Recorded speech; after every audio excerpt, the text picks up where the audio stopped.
Hello and very warm welcome to all of you. कैसे हैं आप सब? मैं आपका मेंटर और आप देख रहे हैं लर्न इंग्लिश विदाउट रूल्स का स्पेशल सेशन, जिसमें मैं दिए गए असेसमेंट टेस्ट के आंसर और डिटेल एक्सप्लेनेशन के साथ आपके सामने उपस्थित होता हूं। यहां पर मेरा उद्देश्य बस इतना है कि आपको अभ्यास के इतने चरणों से गुजारा जाए कि जब कभी भी आपके अभ्यास के दायरे से कोई भी सवाल पूछा जाए तो आप बेझिझक 100% उसका सही आंसर करके आइए और आपका कोई भी बेफजूल का वक्त वहां पर बर्बाद ना हो। मतलब है रफ्तार और एक्यूरेसी दोनों पर हम यहां काम करने की कोशिश कर रहे हैं। आजकल हर सेशन के अंत में लगभग आपको दो प्रकार के क्वेश्चन या उसके डिस्क्रिप्शन के लिंक में दो प्रकार के क्वेश्चंस मिल जाते हैं। एक क्वेश्चन है जो कि अभी चैप्टर्स पढ़ाए जा रहे हैं उससे रिलेटेड, और दूसरा सवाल है प्रीवियस ईयर का सेट।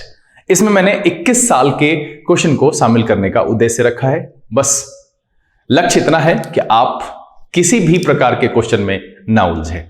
यहां पर सिर्फ एरर स्पॉटिंग के क्वेश्चन नहीं, इसके अलावा हम sentence arrangement, para filler, sentence correction, phrase replacement, इन सारे पोर्शन के क्वेश्चन भी धीरे धीरे करके शामिल करेंगे। यहां पर फिलहाल आज हम उस असेसमेंट टेस्ट की बात करेंगे जिसे मैंने एफिक्सिस एंड रूट वर्ड के सेशन 52 के डिस्क्रिप्शन के लिंक में आपके लिए ऐड किया था। यहां मैं लगा दे रहा हूं, अगर आपने सवाल नहीं बनाया है तो इस वीडियो को यही पॉज कर दीजिए। आप एफिक्सिस एंड रूट वर्ड के सेशन 52 के डिस्क्रिप्शन में जाकर के पहले उसे डाउनलोड कीजिए, बनाइए। इससे कोई फर्क नहीं पड़ता है कि आपका कितना सही है कितना गलत है, बट प्रयास नहीं करना यह सबसे बड़ी गलती है। ट्राई करना बनता है। आप कोशिश नहीं करेंगे तो फिर आपको पता कैसे चलेगा कि आपकी तैयारी कितने लेवल तक है और आपको कितनी मेहनत करनी है। इसलिए पहले वीडियो को रोक करके आप उसे बनाइए, फिर मैं जो यहां पर आंसर और डिटेल एक्सप्लेनेशन के साथ आपको बता रहा हूं आप उसको आंसर मिलाइए, फिर डिटेल्ड एक्सप्लेनेशन को समझने की कोशिश कीजिए। मन में कोई सवाल रह जाता है तो आप कमेंट करके मुझे जरूर बताइए। अगले दिन या फिर अगले असेसमेंट से पहले उसी की शुरुआत में मैं उसका आंसर जरूर आपको दूंगा। फिलहाल यहां पर नोटबुक और पेन लेकर के तैयार हो जाइए। देखते हैं कि टाइम एंड टेंस के असेसमेंट टेस्ट 5 में कौन कौन से जो है ग्रामर के नॉर्म्स लगाए गए, उस सारे क्वेश्चंस के आंसर क्या है और उसका डिटेल एक्सप्लेनेशन क्या है। चलिए देखा।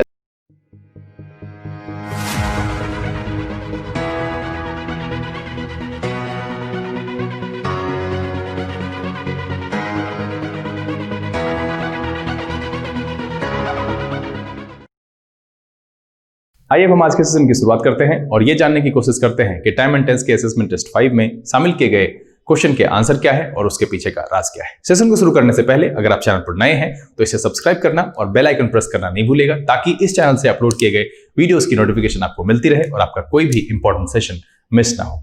चलिए हम यहां पर हर सेशन की तरह आपको क्वेश्चन यहां दिखाई देगा, एक एक करके आंसर बताएंगे और उसके पीछे का राज क्या है, कौन से कंसेप्ट वहां लगाए गए हैं, यह हम आपको समझाने की कोशिश करेंगे।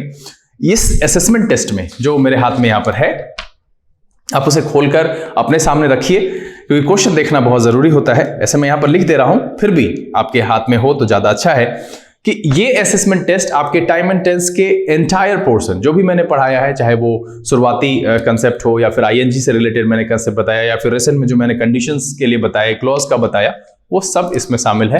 कहीं पर भी ऐसा कुछ नहीं है कि स्पेशली पेयर सेंटेंसेस या सीक्वेंस ऑफ टेंस इससे रिलेटेड है, ऐसा कुछ भी नहीं है। तो देखा जाए, पहला सवाल कह रहा है कि if you have made a mistake.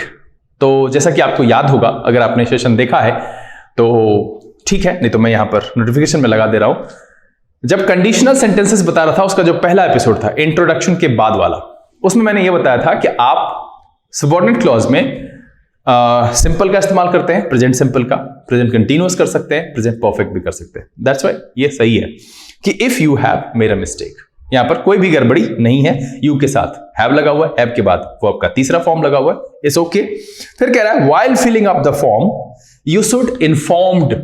अब देखिए, मैंने शुरुआती में ही जो बताया था वो कहा था कि मॉडल के साथ modal verb plus original form, मैंने यहां पर बताया था ओरिजिनल फॉर्म, मतलब आप इसे V1 भी कह सकते हैं। तो मैंने यह बताया था कि इसके साथ हमेशा से ओरिजिनल फॉर्म ही इस्तेमाल होता है, तो हम ओरिजिनल फॉर्म का ही इस्तेमाल करेंगे। और इसीलिए इसमें जो ये इन्फॉर्म्ड लिखा हुआ है, इसको हम हटा करके वहां पर करेंगे इन्फॉर्म, और इसीलिए जो 1 नंबर का आंसर हो जाएगा वो हो जाएगा सी। और जो मेरा सही सेंटेंस होगा वो हो जाएगा if you have made a mistake while filling up the form, you should inform the income tax department immediately. यहां पर हमने क्या किया, मॉडल के साथ, याद रखिएगा इसमें कंसेप्ट क्या है कि मॉडल के साथ हमेशा ओरिजिनल फॉर्म ऑफ वर्ब का प्रयोग होता है। इसके पीछे कारण भी मैंने बताया था कि जब हम सेंटेंस में सेंस मॉडल से ले रहे हैं, मतलब ये है कि चाहे वो फ्यूचर हो, चाहे वो कैपेसिटी हो, चाहे वो पॉसिबिलिटी हो, चाहे वो रिस्पॉन्सिबिलिटी हो, किसी भी प्रकार का सेंस हम जब मॉडल का प्रयोग करते हैं वहीं से लेते हैं, इसीलिए उसके साथ हम वर्ब का ओरिजिनल फॉर्म का प्रयोग करते हैं। चलिए अगला सवाल देखा जाए। दूसरे सवाल में कह रहा है कि keeping in mind that India is one of the world's fastest growing economies, many international companies are invested. वो जबरदस्ती नहीं है, यहां पर जो है कर रहे हैं। जो मेरा सेंस आ रहा है, क्या दूसरे सवाल का जो सेंस आ रहा है, सेंस को पढ़ेंगे, सेंस को समझने की कोशिश करेंगे। यहां जो लिखा हुआ है आर इन्वेस्टेड, एक संदर्भ में सही हो सकता है जब हम पैसिव का जांच करें, क्योंकि पैसिव में ऐसा होता है, पैसिव का जो फॉर्मेट है वो होता है बी प्लस पास्ट पार्टिसिपल, ये होता है हम जानते हैं, और पार्टिसिपल और पास्ट पार्टिसिपल जैसे आप वर्ब का तीसरा फॉर्म सो कॉल्ड आप कहने के आदी हैं, हर जगह पर आप कहते हैं वॉइस के जब आप रूल्स पढ़ रहे होते हैं वहां पर भी V3 ही लिखाया जाता है, तो यहां ये पास्ट पार्टिसिपल है। और बी में आपको पता है कि इज हो सकता है, आर हो सकता है, एम हो सकता है, वॉज हो सकता है, वर हो सकता है, बी हो सकता है, बिन हो सकता है, बीइंग हो सकता है। मतलब इसके साथ अगर आप पास्ट पार्टिसिपल देखते हैं तो वहां पर गड़बड़ी सिर्फ एक ही लिहाजन हो सकती है कि ऐसी परिस्थिति में हम ऑब्जेक्ट को पहले, इसकी चर्चा हम बहुत जल्द करने वाले हैं, और यहां पर बाय प्लस हम एजेंट लिखते हैं, ये हम बहुत जल्द आपको वॉइस चैप्टर जैसे ही टाइम एंड टेंस का समाप्त होगा उसके बाद हम इसी को शुरू करने वाले हैं। तो इसमें हम शुरुआत में क्या लिखते हैं, ऑब्जेक्ट लिखते हैं, और उसके बाद हम ये पैटर्न लिखते हैं। इसका रीजन हम बताएंगे क्यों ऐसा करते हैं। तो इस लिहाजन ये जांच किया जा सकता है कि जब बी प्लस पास्ट पार्टिसिपल लिखा हुआ है तो उसमें ऑब्जेक्ट किधर है, अपने सही पोजीशन पर है या नहीं है, सब्जेक्ट जो है एजेंट की तरह बाय प्लस एजेंट में लिखा गया है या नहीं लिखा गया है। फिलहाल ये सही हो सकता है, बट यहां पर हम जब सेंस देख रहे हैं तो क्या कह रहा है, कीपिंग इन माइंड मतलब दिमाग में रखते हुए कि that India is one of the world's fastest growing economies, मतलब इंडिया जो है वर्ल्ड की जो फास्टेस्ट ग्रोइंग इकोनॉमीज है उसमें से एक है। ये ध्यान में रखते हुए जो है बात को कहता है many international companies are investing, कर रही है, इस बात को ध्यान में रखते हुए कि भैया इंडिया जो है ग्रोइंग इकोनॉमी में से एक है, बहुत सारी ग्रोइंग इकोनॉमीज जो वर्ल्ड की है उसमें से इंडिया भी एक है। तो यहां पर संदर्भ में यही फिट है कि आर इन्वेस्टिंग नॉट इन्वेस्टेड, तो इसलिए इसका जो मेरा आंसर हो जाएगा दूसरा का वो हो जाएगा डी, और इसमें हम ईडी को हटा करके आईएनजी ऐड करेंगे और ये मेरा सवाल सही हो जाएगा। चलिए अब अगला सवाल देखा जाए, तीसरा सवाल। तीसरा कह रहा है कि if the manufacturing sector continues to grow at the same rate for the next few months, अब मंथ्स कुछ महीने तक अगर इस तरीके से करते रहे at the same rate for the next few month, I think, मैं सोचता हूं, यहां पर फिर ये आगे की बात है, इसको ऐसा महसूस होता है कि it has a high growth rate. अब देखिए हैज हम कब करते हैं, हैज हम करते हैं पोजीशन के लिए जो कि ऑलरेडी एक्सपीरियंस कर लिया है मैंने, ठीक है, एक्सपीरियंस करता हूं, कर लिया था, ऐसा वाला सेंस कि आई हैव इटन कहने का मतलब है कि मैंने खाने को एंजॉय किया है, उसका जो है वो उसका लुत्फ उठाया है मैंने, ये सेंस। पोजीशन कहने का सेंस होता है कि जिस पर पहले से अधिकार हो। बट यहां पर क्या कह रहा है कि आप लाइन पढ़िए, कह रहा है if the manufacturing sector continues to grow, मतलब लगातार ग्रो करते रहे एट द सेम रेट, जिस रेट से अभी कर रही है, for the next few months, अगले कुछ महीने तक, तो अभी अगला महीना आया नहीं है, दैट मीन्स कि तब परिणाम क्या होगा, तो आगे कह रहा है कि has a high growth rate this year will have, क्या होगा कि अगर इस तरीके से करने लगे तो यहां पर क्या हो जाएगा कि हैज की जगह पर हम आपको फिर यहां पर देखिए कि फिर वही आया मॉडल वाला एक्सप्रेशन, और इसलिए मैंने ओरिजिनल फॉर्म रखा have is the original one, has is the fifth form, had second और थर्ड, आप उसको जैसे इस्तेमाल करते हैं ये आपको पता ही है। तो यहां पर क्या हो जाएगा कि if the manufacturing sector continues to grow at the same rate for the next few months, I think it will have a high growth rate. यहां पर हैज लिखना कहीं से भी उचित नहीं है, क्योंकि अभी नेक्स्ट फ्यू मंथ आने बाकी है, पता नहीं अगर उस तरीके से कंटिन्यू नहीं किया तो नहीं होगा। तो यहां पर संभावना है, एजम्पशन है, तो इसीलिए जो है इसको लिखना गलत हो जाएगा और विल हैव यहां पर मेरा सही आंसर होगा। एंड दैट्स व्हाई जो तीसरे का आंसर हो जाएगा वो हो जाएगा डी, हम हैज को हटाकर विल हैव में चेंज करेंगे, और यहां पर हैव मैंने क्यों लिखा ये आपको पता ही है, मॉडल के साथ ओरिजिनल एक्सप्रेशन। चलिए चौथा सवाल देखा जाए। चौथा कह रहा है a major computer security firm urged. सबसे पहले हम क्या करेंगे, अर्ज्ड, और ये है आपका V2। The social networking site to set up an early warning system after hundreds of users were hit by a new wave of virus attacks। अब देखिए कि कब सिक्योरिटी, ये कब अपील करेगा। अर्ज का मतलब अपील करना होता है, किससे किया है भाई, to grow the to urge the social networking site to set up an early warning system. ये कब करेगा, जब घटना हो चुकी है तब हम ये कहते हैं कि भाई पुलिस ने इस तरह की बात कही है। जैसे कोरोना वायरस आउटब्रेक हुआ तब ये जो है हेल्थ जो आई, उसके साथ जो बेंचमार्क सेट किए गए, जो इंस्ट्रक्शंस दिए गए कि उसमें मास्क पहनना है, सैनिटाइजर लगाना, ये पहले नहीं, मतलब उससे पुरानी घटना है कि पहले कोरोना वायरस आउटब्रेक हुआ, उसके बाद ये जो है आपको चेतावनी दी गई या फिर इंस्ट्रक्शन दिया गया, अपील की गई जनता से। तो यहां पर भी वही कह रहा है कि a major computer security firm urged the social networking site, appeal किया किससे, सोशल नेटवर्किंग साइट से, क्या, to set up an early warning system, मतलब पहले एक वार्निंग, मतलब पहले ही आ जाए, वार्निंग पहले आ जाए कि भाई आपके इस पर कुछ गड़बड़ी हो सकती है। आफ्टर, किसके बाद ये दिया, तो मतलब पहले घटना हुई जो इसके बाद है। तो यहां वर की जगह पर आपको हैड प्लस V3 लिखना पड़ेगा, क्योंकि आपको पता है कि अगर हम किसी एक घटना से, पुरानी घटना, मतलब अगर हम जुलाई की बात कर रहे हैं, and in this context I have to explain June, और अगर हम यहां V2 लिखते हैं तो मुझे इससे पुराने में हैड प्लस V3 लिखना पड़ेगा। यहां पर हमें हैड प्लस V3 लिखना पड़ेगा। अब दिया हुआ पहले से क्या है, वर। वर किसका फॉर्म है, बी का। तो हैड के साथ जब हम तीसरा फॉर्म लगाएंगे तो क्या लगेगा, हैड बीन। क्लियर है कि हमने इसको, वर को हैड बीन में क्यों चेंज किया, इसका रीजन बताया कि मुझे क्या लिखना चाहिए, हैड प्लस V3, और वर किसका फॉर्म है, बी का, बी उसका ओरिजिनल फॉर्म है, और मुझे लिखना है had plus V3, that's why had been. और इसीलिए जो फोर्थ का आंसर हो जाएगा वो हो जाएगा आपका सी। फोर्थ का जो आंसर हो जाएगा वो हो जाएगा सी, कि after hundreds of users have been hit by a new wave of virus attacks. ये इसका सही होगा, फोर्थ का सी। चलिए अगला सवाल देखते हैं। अगला सवाल कह रहा है unless these differences will B resolved. अब देखिए विल बी रिजॉल्व्ड, और फिर से वही बी प्लस पास्ट पार्टिसिपल, जो पहले सवाल में मैंने आपको एक बताया, पहला या दूसरे में कहीं पर चर्चा की थी मैंने, हाँ पहले में ही शायद चर्चा की थी। तो ये ठीक है, और कह रहा है कि दीज डिफरेंसेस तो किसी इंसान के द्वारा किया जाएगा, तो डिफरेंसेस ऑब्जेक्ट है वहां पर, तो ठीक है, I will resolve these differences, और दीज डिफरेंसेस को पहले ले लिया।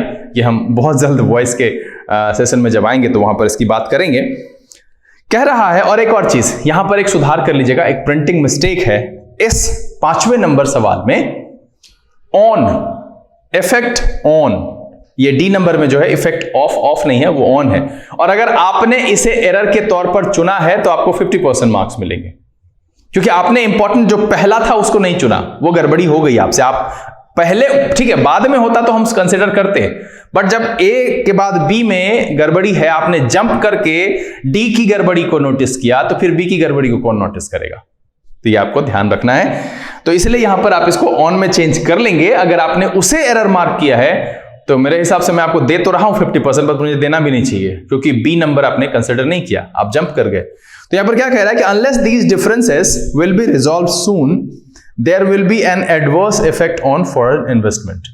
ठीक है, अब देखिए कि किया जाएगा तो किया जाएगा, और साथ में एक और चीज है कि आप इसको यहां पर, ये जिन बच्चों की गड़बड़ी हुई है उनको फिर से एक बार कंडीशनल क्लॉज के एपिसोड को देखना चाहिए। क्या इफ क्लॉज, कंडीशनल क्लॉज, जो मैंने क्लॉज के प्रिंसिपल एंड सबऑर्डिनेट के जो कॉम्बिनेशन बताए उसको आपको जरूर देखना चाहिए, क्योंकि ये एक कंडीशनल है कि अनलेस जब मैंने लगाया तो यहां विल होना ही नहीं चाहिए। ये विल आप नहीं लिख सकते हैं, आपसे ये गड़बड़ी बिल्कुल नहीं होनी चाहिए, और जिन जिन का भी हुआ है लिख करके मुझे बताइए कि किस किस का सही हुआ है, किस किस का गड़बड़ हुआ, और जिनका गड़बड़ हुआ है हड़बड़ाने की कोई बात नहीं है, आप एक बार फिर से उसको रिव्यू करिए, देखिए। तो यहां पर जो सही आंसर होगा विल बी की जगह पर आप आर लगाएंगे, क्योंकि यहां से विल हटा देंगे, इसका फॉर्म लगेगा तो ई अकेले आता नहीं, इसके बदले इजआरएम लगेगा। यहां पर है लिखा हुआ डिफरेंसेस, तो उसकी जगह पर क्या हो जाएगा, आर। तो इसका जो आंसर हो जाएगा वो हो जाएगा फिफ्थ का बी। पांचवें का आंसर क्या हो जाएगा, बी। मतलब है unless these differences are resolved. Conditional clause है, ये ध्यान रखिएगा। इस तरीके से भी कंडीशनल क्लॉज में आपको ट्विस्ट करके सवाल पूछ सकता है, जहां पर आप भ्रमित नहीं होंगे। चलिए अगला सवाल देखा जाए, छठा। कह रहा है in the past 2 decades preventive measures had drastically reduced occurrence of the polio in children। Polio in children मतलब 2 decades 20 साल पहले से, यानी 2000 से हम बात करें तो लेकर के 2020 तक की बात कर रहा है। इसका असर जो है आज भी है, घटा है। घटा है मतलब कोई ऐसी घटना है पास्ट की है जिसका प्रभाव वर्तमान तक है, तो यहां पर हैड का होना तो उचित ही नहीं। यह हैड लिखना यहां पर गलत है। क्या लिखा हुआ है कि in the past 2 decades preventive measures, यहां हैड नहीं हैव होना चाहिए, मेजर्स है तो हैव होना चाहिए, तो हो जाएगा क्या, हैव ड्रास्टिकली रिड्यूस्ड, है ना, drastically reduced occurrence of the polio in children. हम यहां पर इस हैड को हटा करके क्या करेंगे, हैव में तब्दील करेंगे, और इसीलिए जो 6th का आंसर हो जाएगा वो भी हो जाएगा बी। चलिए अगला सवाल देखा जाए, 7वां नंबर। कह रहा है कि वी हैव रिसेंटली बिगेन। अब यहां पर देखिए बड़ा ही आसान सवाल है, BEGAN क्या है form, BEGIN, BEGAN, BEGUN, V1, V2, V3।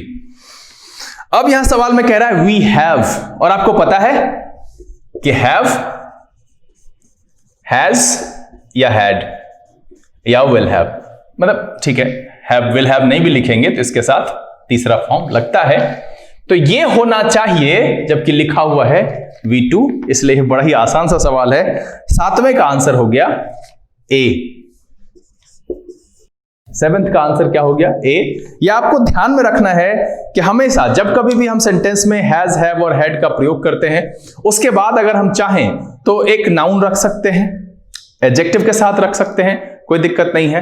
But अगर हम वर्ब रखते हैं तो उसमें कभी भी तीसरे फॉर्म के अलावा कोई भी जो है वो दूसरा फॉर्म उसके बगल में, मतलब दूसरा फॉर्म कहने का मतलब है किसी कोई अदर फॉर्म वहां यूज नहीं करेंगे। अगर हम पैसिव की भी बात करें, वॉइस की बात करें, तो वहां पर भी आप देखिए कि हम हैव बीन, हैज बीन लगाकर कुछ आगे लिखते हैं, दैट मीन्स कि वहां पर हम बी का ही तीसरा फॉर्म लिखते हैं, जैसा कि मैंने आपको कहा कि बी प्लस पास्ट पार्टिसिपल का वहां प्रयोग होता है। चलिए 8वां सवाल देखते हैं। 8वें सवाल में कह रहा है angered over the delay in giving compensation factory workers shouted. ठीक है, साउटेड V2। चलिए कह रहा है slogans against the president when he reaches. अब यहां क्या कह रहे हैं, रीचेस।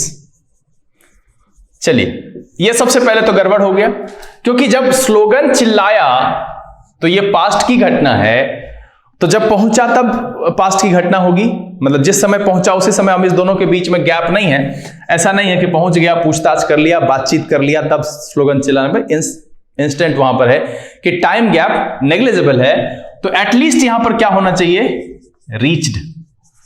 ये सीक्वेंस ऑफ टेंस बताने के दौरान मैंने बताया था कि जब दो घटनाएं पास्ट की एक ही साथ होती है, उसके बीच में वैलिड टाइम गैप नहीं होता है, तो वैसी परिस्थिति में हम उस दोनों के साथ वर्ब के दूसरे फॉर्म का ही प्रयोग करते हैं, और इस लिहाजन जो इसका आंसर हो जाएगा वो हो जाएगा 8 का डी, रीच्ड।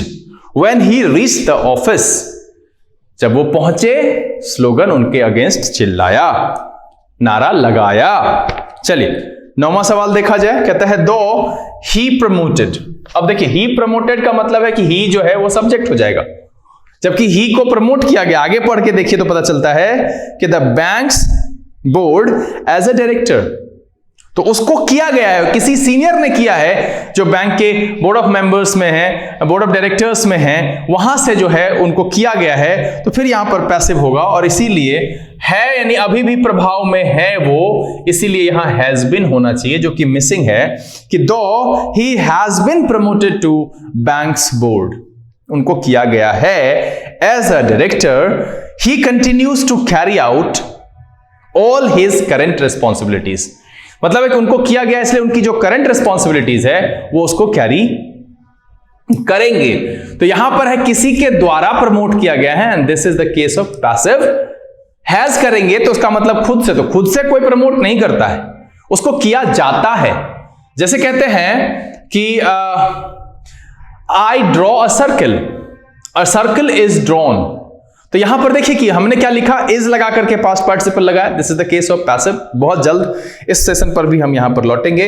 तो इसमें ऐसे भी पता चलता है कि मिसिंग है, तो यहां पर जो परफेक्ट होगा वो हैज बिन ही होगा, और इसलिए 9वें का जो आंसर हो गया वो हो गया आपका ए। आइए हम अगला सवाल देखते हैं, सवाल नंबर 10। और सवाल नंबर 10 में कह रहा है कि celebrities showed their child like side yesterday. सबसे बड़ी बात है, दो बात मार्क करने वाली है यहां पर, एक तो है शोड V2, दूसरा है यस्टरडे। ठीक है, इस दोनों की बात यहां पर हम ध्यान में रखेंगे कि पिछले दिन की घटना की बात कही जा रही। कह रहा है कि एज मोस्ट टर्न अप, अब यहां पर टर्न अप लिखा हुआ है, और टर्न अप का मतलब होता है आना या आश्चर्यजनक घटना। अब चूंकि यस्टरडे से है तो यह फॉर्म सूट नहीं करेगा, होना क्या चाहिए, टर्न्ड अप, है ना, होना क्या चाहिए, टर्न्ड अप, मतलब आए, है ना। क्या कह रहा है, as most turned up wearing cartoon t-shirt for the screening of the latest animated film in the town। तो ये टर्न अप यहां पर सही नहीं है इस जगह पर, चूंकि ये घटना पास्ट की है, यस्टरडे की है, तो इससे पहले जो एक वर्ब इस्तेमाल किया गया है उसको भी पास्ट में रखा गया है। और मैंने बताया था कि प्योर पास्ट के केस में अगर आप इंडिकेट करते हैं और अकेले सेंटेंस है तो आप V2 रख सकते हैं। दैट्स व्हाई यहां पर जो इसका आंसर हो जाएगा 10वें का वो हो जाएगा बी। चलिए 11वां सवाल देखा जाए। 11वें में कह रहा है कि रिजल्ट फाउंडिंग, और अगर आप की नजर पैनी है तो आपको यह समझ जाना चाहिए कि फाउंड जो है वो दूसरा फॉर्म है किसका, फाइंड का। तो इसके साथ आईएनजी कैसे लगेगा, ये बचकाना सवाल नहीं है कि ये फाउंडिंग नहीं, अगर होगा भी तो फाइंडिंग होगा। लेकिन क्या कह रहा है कि result found that boys not only play more than girls but they start earlier an outcome that could be clearly related to a cultural influence. अब देखिए कि यहां पर क्या है, कुड बी, तो कुड लगा हुआ है तो पक्का है कि यहां फाइंडिंग नहीं होगा, जब भी होगा तो फाउंड, यही रह जाएगा, आईएनजी यहां से खत्म हो जाएगा। और वैसे भी मैंने कहा कि ये बचकाना है कि हम V2 के साथ आईएनजी ऐड कर रहे हैं, ऐसे भी दिख जाना चाहिए अगर सिर्फ एरर मार्क करना हो। मैं यहां पर एक्सप्लेनेशन इसलिए देता हूं कि कभी भी अगर इसको बोल्ड करके इंप्रूवमेंट में पूछा जाए तो आपको क्या लिखना है ये समझना जरूरी होता है। तो इस लिहाजन ये जरूरी है कि आप जानो कि वहां क्या होगा, बट अगर सिर्फ एरर मार्क करना है तो इतना तो आपको समझ में आ ही जाना चाहिए कि भैया फाउंडिंग कभी हो ही नहीं सकता है। फाइंड, फाउंड दूसरा फॉर्म है और फाइंडिंग चौथा फॉर्म होगा, तो उसमें हम फाइंड के साथ आईएनजी लगाएंगे। तो यहां क्या कह रहा है कि अब जो मेरा सही सेंटेंस आएगा एरर सुधारने के बाद, वो इसका जो आंसर होगा वो होगा ए, और हो जाएगा result found that boys not only play more than girls but they start earlier an outcome that could be clearly related to a cultural influence। तो यहां पर found सही है, उसके साथ ing लगाना उचित नहीं है। मैंने आगे के could be से जो है ये रेफरेंस किया कि भाई पास्ट होना चाहिए, वहां पर पास्ट की बात कर रहा है। चलिए और अगला और आखिरी सवाल देखते हैं, 12th नंबर। और यहां कह रहा है कि in view of the intense cold wave conditions prevailing in the state, the government declared holidays in all the school to a period of 10 days। देखिए ये कहीं ना कहीं जो है सेंटेंस देख करके ऐसा लग रहा है कि इसका असर वर्तमान तक है। 10 दिनों के लिए घोषणा की है छुट्टी की। अगर आप चाहें तो बहुत जगह पर ऐसा कहा जाता है कि आप डिक्लेयर्ड को सिर्फ ऐसे रहने दें, बट यहां पर ज्यादा ये लग रहा है कि इन view of intense cold wave conditions prevailing in the state the government has declared, ये ज्यादा अच्छा लग रहा है कि सरकार ने घोषणा की है 10 दिनों की छुट्टी की ना, हाँ 10 डेज, 10 दिनों के छुट्टी की घोषणा की है। तो यहां पर इसलिए जो इसका आंसर हो जाएगा वो हो जाएगा बी, और डिक्लेयर्ड से पहले आप हैज का प्रयोग यहां पर करेंगे। उम्मीद करता हूं कि अभी जितने भी सवाल यहां पर थे कुल 12, इसके आंसर मैंने बताए, साथ ही ये बताया कि उस आंसर को चुनने का उसके पीछे क्या गलती थी, कौन सा कंसेप्ट यहां पर लगा हुआ था, आप सबको ये बखूबी समझ में आ गया होगा। अगर कोई ऐसी बात है जो मेरे मंतव्य और आपके विचार से मेल नहीं खाता है, वो दोनों मैच नहीं करता है, आपके मन में कोई दुविधा है, आप लिख करके मुझे सूचित जरूर करें, अपनी समस्या लिखिए। जैसा कि पिछले असेसमेंट टेस्ट में प्रीति सुमन ने लिखा था, श्रेया ने लिखा था, तो मैं सबको एक बार फिर से इनवाइट कर रहा हूं कि अगर आपको कोई भी दिक्कत है, कहीं पर भी कंसेप्ट में कोई समस्या है इस 12 सवाल में जो मैंने अभी आपके सामने डिस्कस किया है, जिसका आंसर रखा है, तो आप बेझिझक लिखिए, ज्यादा से ज्यादा लिखिए, दिल खोलकर अपनी समस्या सामने रखेंगे तभी हम उसका समाधान कर पाएंगे। बहरहाल उम्मीद तो यही है कि इस वीडियो से आपको कुछ ना कुछ सीखने के लिए जरूर मिला। अगर ये वीडियो आपको अच्छा लगा आप इसे लाइक कर दें, अगर आपने चैनल सब्सक्राइब नहीं किया है प्लीज सब्सक्राइब कर लीजिए और बेल आइकन प्रेस करना नहीं भूलिएगा, क्योंकि यही एक जरिया है जहां अपलोड की गई वीडियो की नोटिफिकेशन आपको मिलती रहेगी और आपका कोई भी वीडियो क्लास मिस नहीं होगा। फिलहाल जो लोग पहले से जुड़े हुए हैं वो इसे ज्यादा से ज्यादा सोशल नेटवर्किंग साइट पर शेयर करें, पढ़ें, पढ़ाएं, खुश रहें, मस्त रहें। यहां पर सबसे एक जरूरी बात है कि अभी भी स्वास्थ्य संबंधी समस्याएं बनी हुई है और इसको हम सबको मिलकर कम करना है, खत्म करना है।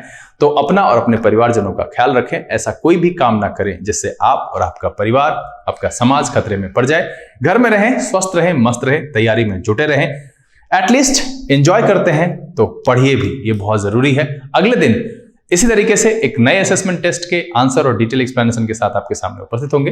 तब तक के लिए लर्न इंग्लिश विदाउट रूल्स के सेशन से this is B K Singh signing off. Keep reading, keep practising. Thank you, God bless you.